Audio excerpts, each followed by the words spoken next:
I'm Rachel from Sew with Rachel. I wanted to do a little video for beginners and improvers on troubleshooting.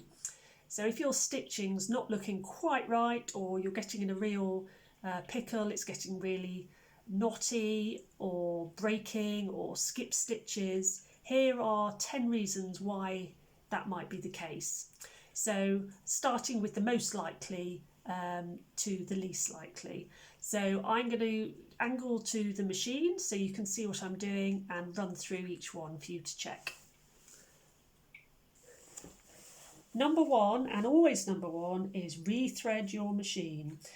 I'll go through how it should be threaded up. I'm going to show you on one of the workshop machines. I know quite a lot of you have got this model or one similar. If you've got a different model or a different make, it might be slightly different, so you might need to check your manual, but they are pretty similar these days into how they thread up. So I'll show you in a minute how you do thread up properly. You may look at your machine and think, well, it looks right. I would still say undo it all and start again. It may look correctly threaded up, but you never know. It could be catching on something as it's gone through the threading up process. So it's always worth taking the thread out completely and starting again. And one thing to note is that you should always make sure your needle is in the highest position when you thread up. If it's down low, you're closing various plates and that could be tightening up on the thread. So that might be a reason why it's catching. So to thread up, on most machines, and certainly on this one, thread on the top goes clockwise and thread on the bobbin goes anti-clockwise. So there are little reminders printed so you don't forget, and that is often one of the culprits. So I'm going to show you threading up. So the thread is coming off clockwise on my top thread, and I'm following the right hand diagram on my machine. So I'm going through the spring, around the little circle, and this is to load my bobbin. And I'm going to wrap the thread round quite a few times clockwise and then hold the end. Push the bobbin across and then gentle pressure with the foot just to check it's loading okay within the bobbin and not underneath on the spool head. And yep, that's loading fine, and I'm going to load away. And as you're loading, check that the thread is going evenly up and down, which it should do. Should load evenly, not create little loops, and not load just in one spot. Most machines will do that. So I would load a full bobbin if I'm doing a full project, but I'll stop there to demonstrate, pull off and cut my thread. So I'm now going to carry on loading the top thread and do that. So still coming off clockwise, going through my spring, which is number one, down the channel 2, checking that my needle's in the up position, under the tension dial, up and over the arm, and down to thread. And then I thread the needle front to back. This is the fiddly bit, and tuck the thread behind the bar on the needle there. So that's the top thread. The bobbin thread goes anti-clockwise that way round, and I drop it in, put a finger on. I use my right finger to hold the bobbin steady, and the left hand from about 6 o'clock to 8 o'clock a jerk across, and you should hear it go in the notch. If you want to check, you can lift out and check, yep, that's in the notch, okay. And I'm going to take the top thread, only the top thread, hold it in my left hand at about 7 o'clock, under a bit of tension, turn the right handle towards me. If it doesn't move, it may be you just need a slight touch on the pedal just to get it moving. And then continue turning towards me with the handle, pulling with the left, and there's my loop popped up. And I can put scissors into that loop and pull it out. So now I've got my top thread and my bobbin thread. and I'm going to put those in the groove of the presser foot and behind the machine to keep them well out of the way so they don't tangle, and slide the bobbin cover on. So that's number one, always rethread. Try that as your first troubleshooting solution. Right, number two is part of that really, but I've given it a separate number because it's often an issue. So number two is the bobbin thread. So really double check that that bobbin is going anti-clockwise, the thread going anti-clockwise, and is in the notch. And you may have threaded it so it was gone in the notch, but it may have come out. So it's worth checking that. So I'm lifting in, yeah, and I can check my thread is anti-clockwise and it is caught in that notch. So number two is check your bobbin. Number three is check your needle. Over time, needles can blunt, they can get bent, and if they're bent, they might catch on your presser foot. If they're blunt, you might get skip stitches. You also get needles in different sizes. So if you're using quite a thick needle on very fine fabric, or vice versa, your stitching won't be great. So check your needle. Generally, you should replace it every sort of 2 or 3 projects, but if I'm using a different weight of fabric, I will also change it as well. So if you've not changed it recently, I would suggest changing your needle. The finer the needle, for the finer the fabric, the numbers go up. For a mid-weight or lightweight cotton, I would do a 12 or a 14. If you're doing denim or cord or something chunkier, I might go up to a 16. So number three is check your needle. Number four, and we're back to the bobbin again. This time, a cleaning. So if you've now done a bit of sewing and your machine is a bit more well used, you may find that fluff is starting to build up in the bobbin case. So take your bobbin out, have a look in, and you might see little bits of fluff in the bobbin case. And they could just be enough to stop your bobbin moving around smoothly. Now some machines, the one I usually sew on, has a little brush to help clean that out.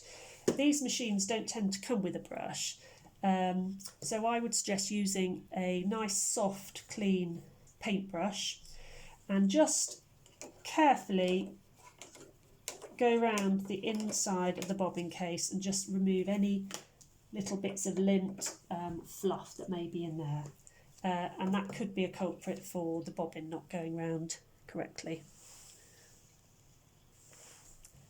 Number five is clean your feed dogs. Now this is probably if you've been sewing for quite a bit more.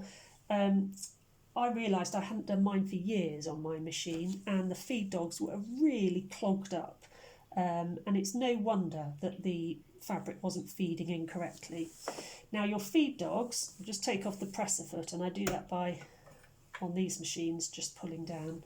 The feed dogs are these little ziggy-zaggy metal bits under the presser foot that grip the fabric and feed your fabric in evenly.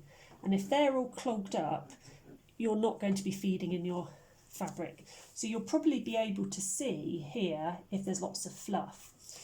And if you think there might be, in these machines, and in most machines, you get a little screwdriver like this, and you can undo your screws.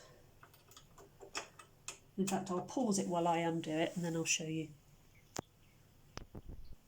Okay, so I've undone the 2 screws either side, and then I can take off the whole plate. And I can see already that there's fluff around here. So I'm just going to go in with my paintbrush, and you see it brings up, you see there, lots of fluff. And that, in between those feed dogs, will be stopping your fabric feeding in well. You can also go around the bobbin case as well with the plate off. So that is number 5. Clean your feed dogs. Be really careful. I did try a toothbrush, but I think that's just, unless it's a very soft baby toothbrush, I think it's a little bit firm. So I recommend a paintbrush or the brush if you're machine comes with one. And this machine hasn't had that much use, so I'm surprised that there's that much fluff already. So that is worth checking on your machine. So that was number 5. I've just screwed on the screws back in, and I'm going to snap on the presser foot back on by lowering onto it.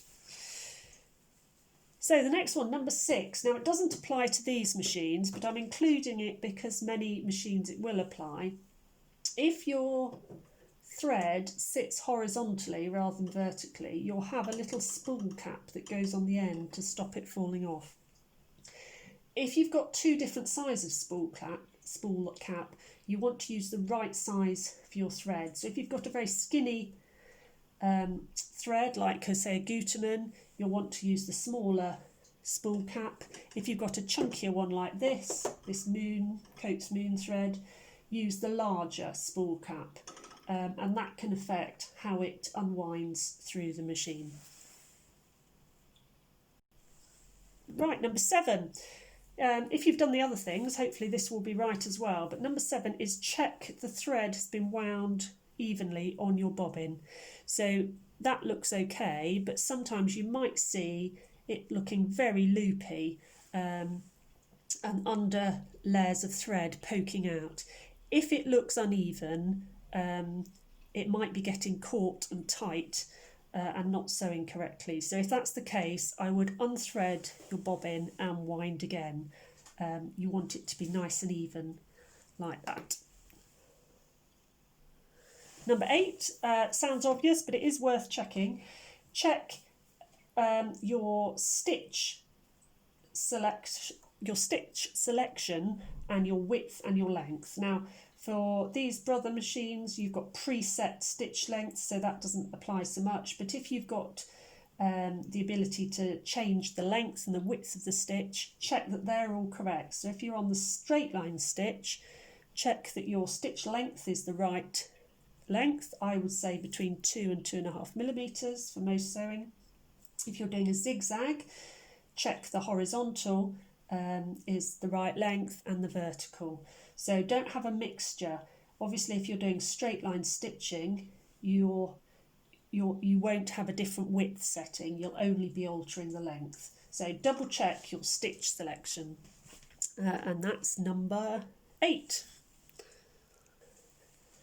Number 9, and I bang on about this, is thread. Use decent quality thread. It really does make a difference. I use either a Gutermann or a Coates thread, a branded thread. If you use cheap thread, you'll know it's cheap because it looks furry. You get little fibres coming off it. Those fibres are going to be going through your machine and collecting in various places, and it's not good for your machine, but it's also not going to give you good, strong, consistent stitching. Your threads might break, and it won't look very neat. So good quality thread is my number 9. And number 10, and I've put it as number 10 because I think you hardly ever need to change it, and it's too easy to rush to this one thinking this is the answer, and it often isn't the answer, is to adjust your tension. So on these machines, we've got our tension dial here, and it's preset to 4. Well, 4 is the sort of average, and you hardly ever need to alter that, I would say. The only times on these machines I've had to alter it is when I'm doing a zigzag stitch. Occasionally the zigzag can pull a little bit on the fabric, in which case I've needed to loosen the tension a bit so it's not too tight. If you're using a very different sort of fabric, say you're doing very fine fabric, a chiffon or a silk, you might need to play around with the tension. And dropping down the number, so a lower number, means your tension will be looser. So if the stitching looks a bit tight, drop down, and I would just drop down 1 notch and try that rather than jumping several numbers. And going to a higher number will be a bit tighter. So if your stitching looks a bit loopy, go to a higher number. But as I say, I hardly ever need to alter that. And your tension on your stitching may look tight or loose, but that might be for one of the other reasons we've talked about. So I hope that helps. They're my top 10 things to check. I'm sure there are lots of others, but they're the top 10. And number 1 is overriding, so always try rethreading your machine. That's it for now. Bye.